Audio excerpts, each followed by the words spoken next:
Welcome to another program, Jeremy and This. Today, as a Jamaican living in Samoa, I'm going to take you through one of Samoa's biggest elections. Brother, I said going on, but I still love. And me say all the fight them a fight. I say I win them. Now, in this story, I'll tell you about how we got our first female prime minister. And for us to delve deeper into the story, you have to understand the past. Now, the past, I'll start with the early 1900s. In 1908, there was the start of the Mao movement in Samoa. Right? Now, the local Samoan chiefs were uncomfortable and they were unhappy that they themselves weren't able to export copra for themselves. All right, so there was a resistance with the Germans regarding that. There was a show of force by the Germans, and when the chief came and had a discussion with the then governor, a guy named Sulf, he basically, they didn't see eye to eye. So he got his troops and 2 warships to come into the bay at Apia. And that Mamoi went back to Savai and got his warriors to come to Opulu. So they would fight. Now, the governor at the time went and spoke to Mataafa, who was another member of the High Chiefs, and asked him to talk to Mamoi. Mataafa spoke to Mamoi, and then they said they're going to have a peaceful resolution.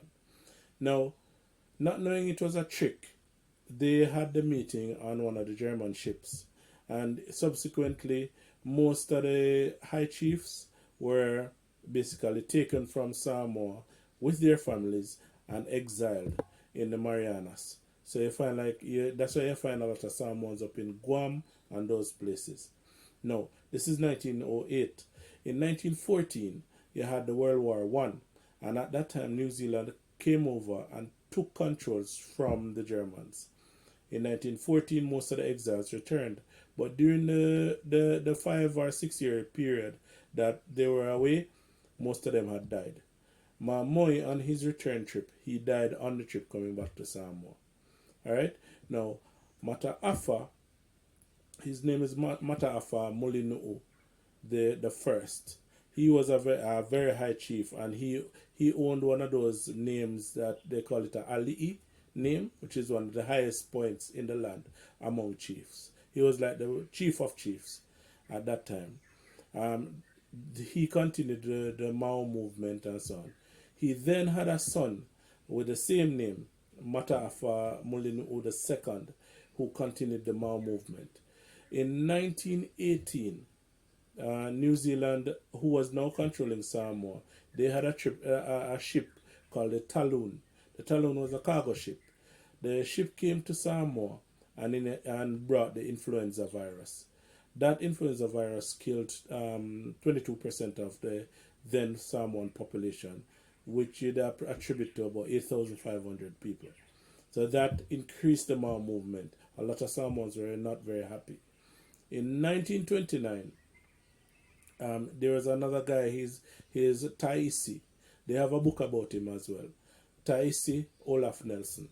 He was of Sweden and Samoan descent. His father owned some plantations and so on in Savai, and he used to send cargo overseas, import-export kind of business they had. So he was at the time one of the richest men in Samoa and also one of the richest men in the Pacific. So he was also helping the Mao movement at that particular time. He was later exiled as well. He was exiled to New Zealand and exiled to other places. He couldn't be here. So Mataafa Mulinu'u, the second, his wife, and other high-ranking members, high-ranking chiefs were in charge of the Mao movement. So in 1929, they had a peaceful demonstration in Apia, and 11 persons were shot by the New Zealand police, including one of the high chiefs. Okay? And that turned really deadly. All right? So moving forward, in 1962, Samoa got its independence. The 1st of January 1962. they got independence, and the first prime minister was Fiame's father. Okay, Mataafa Mulinu II. He was the first prime minister. Now, we're coming up in history. Samoa's longest serving prime minister was Tuilaepa. Now, Tuilaepa's career started in the 1980, 1981, where he was elected to parliament. All right. Now, he was an economist. He has at that time he was the first Samoan who got a master's in finance overseas at the time. Okay. Now he rose through the ranks of the government, and in 1998 he became prime minister when the then prime minister retired because of ill health. All right. So he was ruling. He was the ruling prime minister from 1998 till 2021, which makes him the longest serving prime minister in Samoa's history and the second longest serving prime minister in the world. All right. If I think is Hun Sen from Cambodia, I think is the longest serving prime minister, and then Tuilaepa is the second. With your help, we can do better videos, better quality videos, and better quality content. Please donate to our site. You can donate at kofi.com/jamsamoafun. That is ko-fi.com/jamsamoafun. Your help is needed. Thank you. All right. So Tuilaepa has done a lot for this country in terms of, infrastructure, in terms of road, infrastructure, hospital, every single thing. His government has done a good job. During the time of his of being a prime minister, there was always criticism, and majority of the criticism pointed to one point, that he was an authoritarian. All right. So you'll go to him and pitch his point. His members of the cabinet would go to him and pitch their points and so on. And he would basically tell them, look here, you're not interested and so on. He was also a very no nonsense person. He tell it to your face type of individual. He's not going to mince words.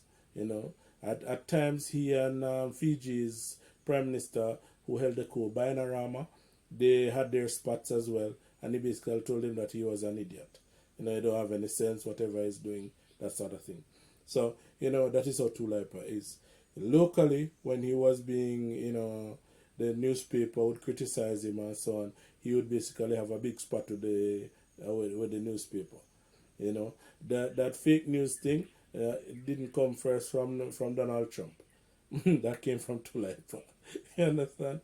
So, in 2016, he was one of the first prime ministers as well in the world not to have an opposition in parliament, because he won the election in a landslide. They had 49 seats, he won 47 of those seats. And for you to have an opposition in Samoa, you need to have at least 8 seats. So he had no opposition. Okay? And at that time, Fiame, who is a woman, was elected deputy prime minister. Now, remember I told you, Fiame is Mataafa Mulinu'u's daughter. Mataafa Mulinu'u II, he was the first prime minister of Samoa. Now, Fiame is coming from a long line, a long bloodline of royalty. All right? Now, between 2016 and 2020, we had a lot of reform. Right? Constitutional reform. We had the WTOs and all those things. The Samoa is trying to, get themselves involved in worldwide trading and so on. So, you have to do your WTO and those things. You have to do in United Nations stuff. So you have external bodies that sit at an international level that your government has to now deal with if you want to trade on a global level. So all of that was being done by Tuilaepa. Now, for him to accomplish these tasks, he had to make amendments as well to the Constitution. Now, some of the amendments that he was going to make to the Constitution, Parliament did not agree with them. All right. So one of the big quarrels that they had was about the changes to the land and titles court, because majority of Samoa's land is customary land. So 80% of the land mass is customary land. The other 20% can be sold. And even Amnesty International came out against the changes that he was going to make to the constitution, and saying that it was a legal nightmare. All right. Now, depending on because of these constitutional changes and these bills that were going, it was actually three bills that was going through Parliament at the time, and there's a because there was no opposition, the his own team of the HRPP party did not agree. All right, legal scholars did not agree, judges didn't agree, lawyers didn't agree. So the whole framework was in that. The people of the country did not agree. Everything came to head one day in Parliament, September 2020, when he and Fiame had a spat. Now, Fiame was talking, and the Prime Minister basically was telling her to shut up. You understand? And to the Samoan people, that was a big disrespect. There's no way a Prime Minister should be talking to the high chiefess like this. All right? So things started to go downhill from there. Now, remember, I stated that some of the people in the party had already started to break off. So they started a new party called FAST. All right? Now, when they started the party, when Fiame, subsequent to that spat that she had with the Prime Minister, she resigned her position, but she did not resign from Parliament. She resigned her position, and about a month later. So FAST wanted her to come over. She did not agree. She didn't want to go. All right. Now, in January 2021, leading up to the elections, the election was April. All right. Fiame agreed to go over to FAST, and she went over as the leader of the party. So she was now the first female leader of an opposition party in Samoa. All right. And then it came down to the elections. The elections was in April 2021. And everybody thought that Fiame FAST wasn't going to do anything in the election. Tuilaepa was laughing. A lot of people was laughing at them and so on. At the end of the day, the election was a tie. Okay? Alright? So the election was a draw. Alright? And then the legal madness started. Now, there's another guy called Tuala. Now, Tuala Bonifacio. Now, Tuala Bonifacio is a lawyer and a businessman. Alright? Now, in 2016, he lost elections to one of his to another member in his constituency. He basically took the guy to court. When he took the guy to court about the election results, the members of the electorate in his constituency basically banished him from his village. All right, so they banished him from his village for contesting the result of the election. All right, now another other members of the electorate took him to court, where he was later found guilty of bribery and so forth. He subsequently appealed the case and won. The conviction was quashed in 2019.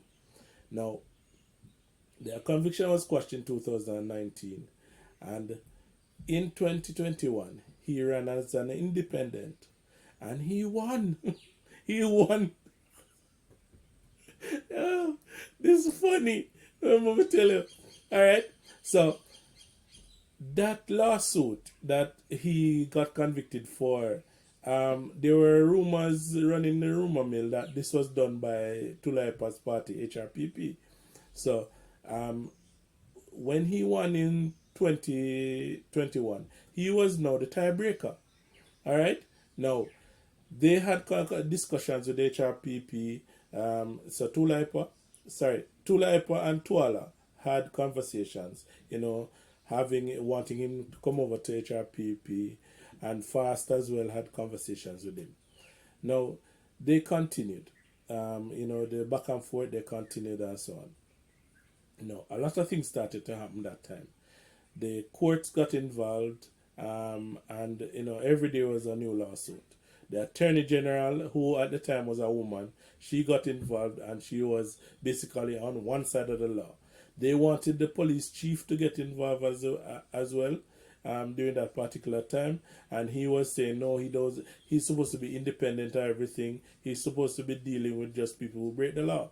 All right, so that was what is happening. So he was under pressure as well. They had extended his contract, I think, for 3 months, so he could oversee what was happening in the election, and they basically broke the contract same time, and he was fired. All right, now, during the particular time of the lawsuit, the Supreme Court came into play, and they basically said, okay, then, based on what is happening, the Fast would have won the election, okay, and Tuilaepa disagreed. Now there's another part of the whole electoral thing that was done in 2000, between 2016 and 2020. They reserved 10% of the seats in Parliament for women. All right, now Tuilaepa was saying, look here, they didn't meet the whole 10%, because the amount of women in Parliament at the time would have accounted for just 9.8%. 9.8% is not 10%. Yeah, so what the Electoral Commission did, they just added one more seat. And the HRPP said, okay then, that's our seat, we win. All right. So that was taken to court, and the court said no. All right. The Fast has won. Now in May, this is 2021.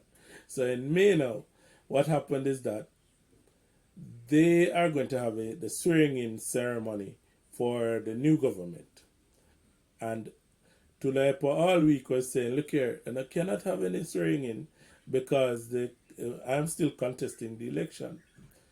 When they went for the swearing-in ceremony at the Parliament House, that I showed you in the previous videos, all right, the Parliament House was locked and guarded by police. So basically, they had to do their swearing-in ceremony outside under tents. And when they did the swearing-in ceremony under tents outside, the HRPP party with Tuilaepa was saying that's not legal, they're not, So they went back to court. Now, when they went back to court and everything, it went to the Supreme Court. The Supreme Court basically said, here what's happening. You guys, whatever was done. Oh, yeah, I forget one more thing. Now, the head of state stepped in at the beginning when there was the tie, all right, and said, here what, we'll have to have a rerun of the election. So everybody was going to say, okay, then we're going to have a rerun. Days before the rerun of the election, the Supreme Court ruled that no, you can't have the rerun. Whatever was done by the head of state was illegal. All right? So that's where you went down into the rabbit hole now of different court cases and so on. But during that time, no other case are used at the court offices. Everything had to do with the election. All right? So they went down. Eventually, in August, Tuilaepa basically said, here what? Okay then. I agree. All right? And then Fiame became Samoa's first prime minister. All right? First woman prime minister, in Samoa. So it was a really, really, really exciting times, when you saw that. But, funny enough, like for businesses and so on, it was very tight because the government here does a lot of business.